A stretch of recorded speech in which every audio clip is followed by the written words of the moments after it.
Bonjour à tous, bienvenue dans Parlons Sport. Cette semaine, nous allons parler de volley en compagnie de Krasimir Todorov, le président de l'ASSUL Lyon Volley. Bonjour Krasimir. Bonjour. L'ASSUL Volley qui a réalisé une dernière saison, une très belle dernière saison, conclue par une demi-finale du championnat de France et une qualification en Coupe d'Europe. Mais, parce qu'il y a toujours un mais avec l'ASSUL Volley, vous avez connu aussi des difficultés financières puisque le club a failli être rétrogradé par la DNCG. Est-ce que vous pouvez nous expliquer où en est ces dossiers? Oui, je vais aborder ce sujet des finances, mais je voulais quand même mettre l'accent avant tout sur le côté sportif, puisque c'est vrai que nous avons réalisé un parcours excellent en championnat.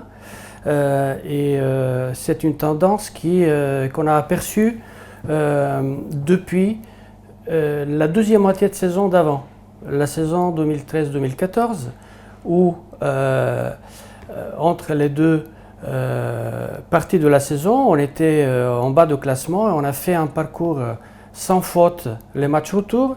Nous avons à l'époque terminé troisième sur les matchs retour. Donc cette tendance et ce bon rythme, il était préservé et a continué pendant la saison 14-15 et pour qu'on finisse quand même à la troisième place du championnat. Donc ça a montré que nous avons la capacité de mener une équipe dans le haut niveau français et d'arriver à obtenir un billet pour la Coupe d'Europe, ce qui n'était pas arrivé depuis plus de 20 ans à Lyon. Donc la capacité du club de gérer une telle équipe. Donc une saison quasi parfaite sportivement.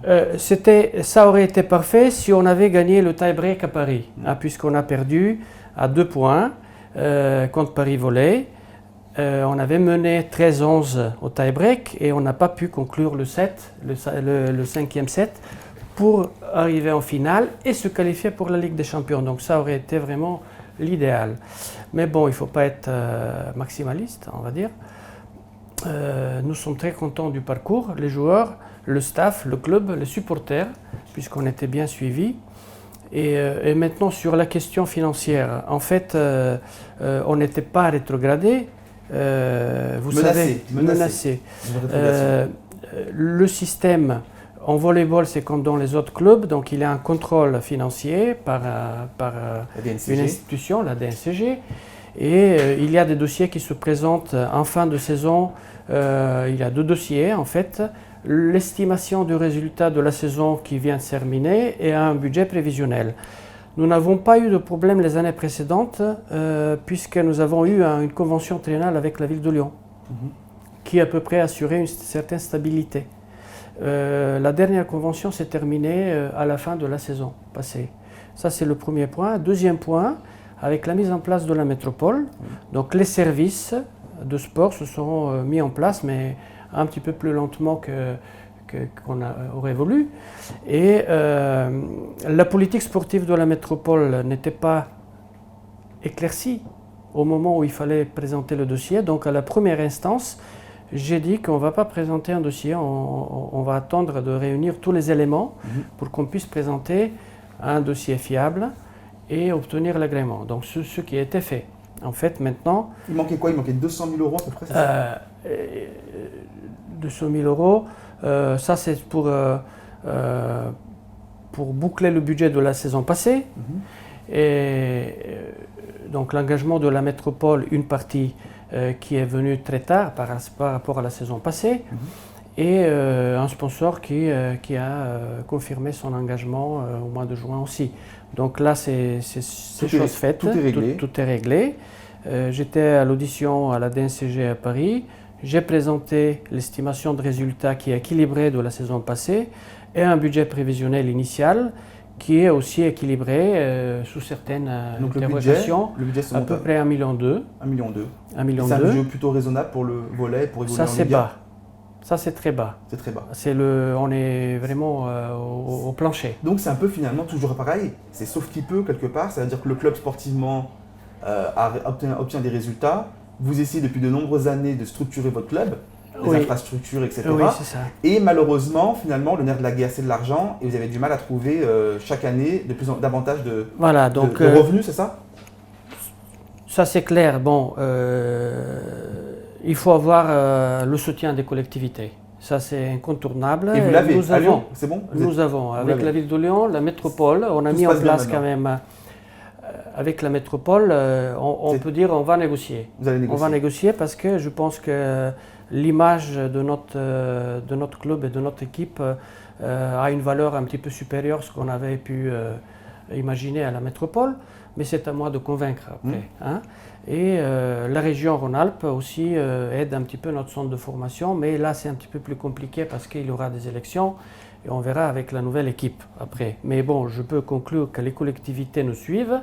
Maintenant, il faut fidéliser quelques plus importants partenaires, sponsors, et là on piétine un petit peu, puisque on n'est pas un sport très médiatisé.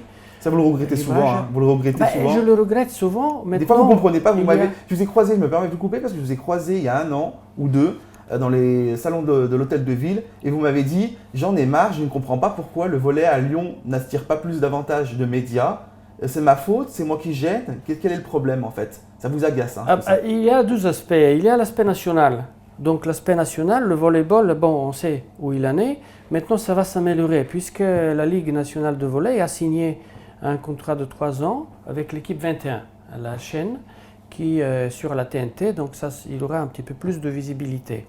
Donc au niveau national, avec l'effet de l'équipe de France, Ligue mondiale, victoire. Le dernier succès en date, effectivement. J'espère bien que l'équipe va faire un bon parcours au championnat d'Europe du 8 au 18 octobre en Italie et en Bulgarie, donc c'est 2 pays co-organisateurs, pour qu'au niveau national, on a un support. Et une répercussion finalement sur les clubs. Sur les clubs. Maintenant, au niveau local, on sait très bien que sur le paysage sportif lyonnais, il y a quand même beaucoup d'acteurs. Beaucoup de sports de haut niveau, c'est une richesse. Maintenant, il va falloir naviguer et trouver des arguments pour survivre. Donc, je ne vais pas citer faire la promotion, on le sait tous. On sait tous que c'est l'OL qui attire tous les médias et vous, ça vous agace. Ça ne m'agace pas du tout. Non, ça ne m'agace pas du tout. Je ne regrette pas. Mais est-ce que vous le comprenez? Je comprends. Maintenant, il faut trouver le chemin pour approuver. Mais que faut-il faire, vous, en tant que président? Je sais ce que je dois faire. Dites-moi. Je sais ce que je dois faire. Je dois convaincre la ville de Lyon de nous mettre à disposition 1, 2, 3 ans le Grand Palais des Sports pour qu'on puisse faire un plan de communication et un plan de marketing aussi. Et pourquoi vous n'arrivez pas à convaincre la ville de Lyon alors que le Grand Palais des Sports, finalement, il est quasiment vide, à part 2-3 événements? Ah, ça, c'est vous qui le dites. Je le dis. Si vous parlez au directeur de service des sports de Lyon, il va dire pas vide. Et vous dites quoi? Vous dites comme moi? Moi, je vous dis comme vous. Ouais. Donc, ça, quelque part, c'est dommage, c'est regrettable parce que là, il y a la possibilité. Il n'est pas vide le Grand Palais des Sports, mais on peut. J'ai dit quasiment vide, hein. J'ai pas dit bien sûr qu'il y a des événements. Il y a des événements. Il y a un type de fonctionnement du Palais des Sports jusqu'à présent. Maintenant, moi, pour assurer un avenir du volleyball et de haut niveau à Lyon, ça passe par le Grand Palais. Là, il ne faut pas se cacher, c'est ça. Oui, parce que le petit palais n'arrive pas à satisfaire la demande du public, n'arrive pas à donner des conditions. Oui, parce que c'est sympa de voir du volley, mais effectivement, venir au petit palais des sports, il fait chaud. Au niveau de l'accueil, c'est bon, c'est pas mal. Le palais des sports, c'était super en National 1, Ligue B, mais en Liga sans ambition. Mais si on veut survivre à Lyon, nous devons avoir une équipe qui est en Coupe d'Europe et nous devons avoir le public pour qu'il y ait des partenaires. Nous avons le potentiel de public, ça on le sait, 3-4 000 personnes qui suivent notre équipe. Pour pérenniser, pour fidéliser, il nous faut un outil de travail. L'outil de travail, moi, je ne suis pas Tony Parker, donc je ne peux pas présenter un projet d'une nouvelle salle de 15 000 places. Je n'ai pas mon réseau, etc. Il y a un outil qui existe actuellement.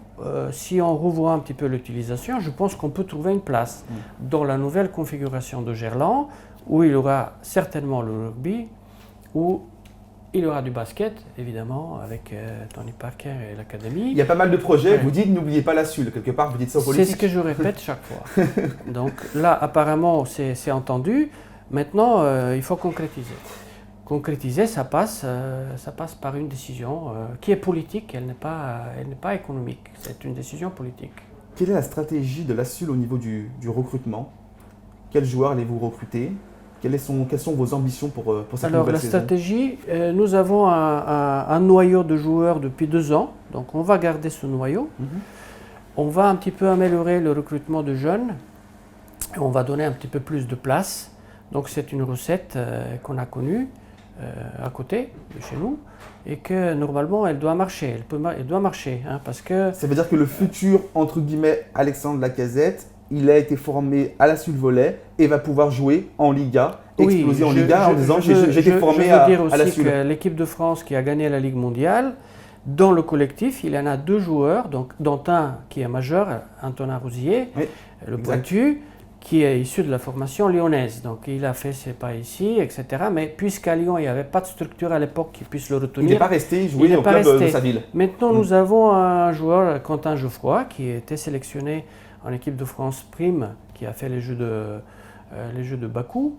Nous avons aussi quelques jeunes qui sont très prometteurs français. 3 sont sélectionnés en équipe de France junior qui vont faire le championnat du monde au Mexique au mois d'août. Et il y en a un qui est sélectionné en équipe de France cadet. Donc il y a vraiment du potentiel. Il y a du potentiel. Le bassin lyonnais a du potentiel à sortir des joueurs de haut niveau. Ça, c'est une conclusion. Maintenant, il faut y avoir les structures qui puissent proposer à ces joueurs une évolution. L'envie de rester quelque part, hein, l'envie de rester, de porter ce maillot de la Sul-Volley parce qu'il y a derrière des finances, parce qu'il y a du public, il y a des infrastructures. Ouais, voilà. Au niveau de l'entraîneur, est-ce que vous regrettez le départ de Silvano Prandi ou finalement vous n'avez pas pu le retenir? Je le regrette, sincèrement, au fond de moi je le regrette. On avait parlé qu'il passe encore une année, mais au moment où on devait se décider, début mars, je n'étais pas en mesure de m'engager. Pour des raisons très simples. La convention avec la ville de Lyon se termine. Qu'est-ce que la ville va consacrer pour le futur, pour le volleyball? Quelle politique? La métropole n'était pas mise en place. On ne savait pas grand-chose par rapport à la politique sportive. Puisqu'on parlait, à Lyon, il y aura du foot et du rugby seulement. Donc maintenant, à ce moment-là, je ne pouvais pas m'engager.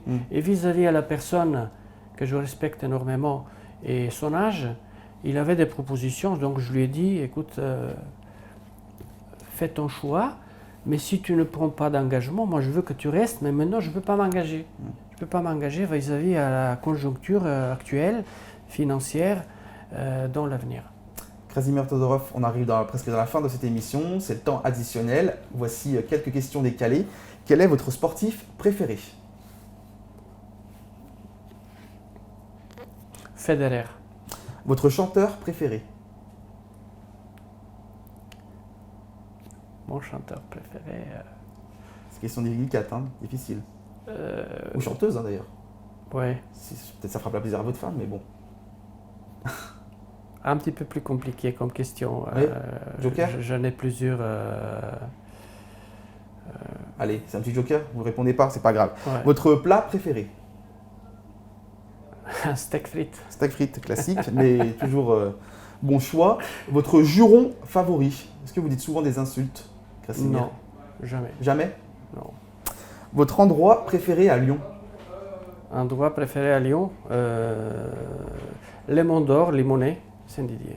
Saint-Didier. Et pour terminer, votre devise? Il faut tenter. Il faut tenter. Merci beaucoup, Krasimir. Merci à tous de nous avoir suivis. On se retrouve bien évidemment la semaine prochaine pour un nouveau numéro de Parlons Sport.